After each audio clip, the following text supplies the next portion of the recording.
నల్లగొండ జిల్లా కొండమల్లేపల్లి మండలం ఘన్యానాయక్ తండాలో ఉద్రిక్తత నెలకొంది. మూడో విడతలో జరిగిన గ్రామ పంచాయతీ ఎన్నికల్లో కాంగ్రెస్ పార్టీకి చెందిన రమావత్ గోజీ విజయం సాధించారు. దీంతో ఓడిపోయిన అభ్యర్థికి చెందిన 30 మంది వ్యక్తులు రాళ్లతో కర్రలతో గోజీ ఇంటిపై దాడి చేశారు. స్పాట్ కి చేరుకున్న పోలీసులు ఆందోళనకారులను చెదరగొట్టారు.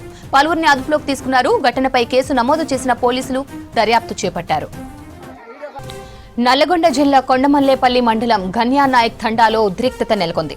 మూడో విడతలో జరిగిన గ్రామ పంచాయతీ ఎన్నికల్లో కాంగ్రెస్ పార్టీకి చెందిన రమావత్ గోజీ విజయం సాధించారు. దీంతో ఓడిపోయిన అభ్యర్థికి చెందిన 30 మంది వ్యక్తులు రాళ్లతో కర్రలతో గోజీ ఇంటిపై దాడి చేశారు.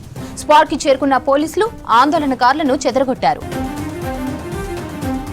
నల్లగొండ జిల్లా కొండమల్లేపల్లి మండలం ఘన్యానాయక్ తండాలో ఉద్రిక్తత నెలకొంది. మూడో విడతలో జరిగిన గ్రామ పంచాయతీ ఎన్నికల్లో కాంగ్రెస్ పార్టీకి చెందిన రమావత్ గోజీ విజయం సాధించారు. దీంతో ఓడిపోయిన అభ్యర్థికి చెందిన 30 మంది వ్యక్తులు రాళ్లతో కర్రలతో గోజీ ఇంటిపై దాడి చేశారు. స్పాట్ కు చేరుకున్న పోలీసులు ఆందోళనకారులను చెదరగొట్టారు.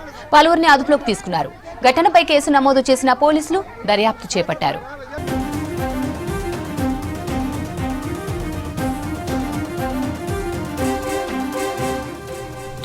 నల్లగొండ జిల్లా కొండమల్లేపల్లి మండలం ఘన్యానాయక్ తండాలో ఉద్రిక్తత నెలకొంది. మూడో విడతలో జరిగిన గ్రామ పంచాయతీ ఎన్నికల్లో కాంగ్రెస్ పార్టీకి చెందిన రమావత్ గోజీ విజయం సాధించారు. దీంతో ఓడిపోయిన అభ్యర్థికి చెందిన 30 మంది వ్యక్తులు రాళ్లతో కర్రలతో గోజీ ఇంటిపై దాడి చేశారు. స్పాట్ కి చేరుకున్న పోలీసులు ఆందోళనకారులను చెదరగొట్టారు.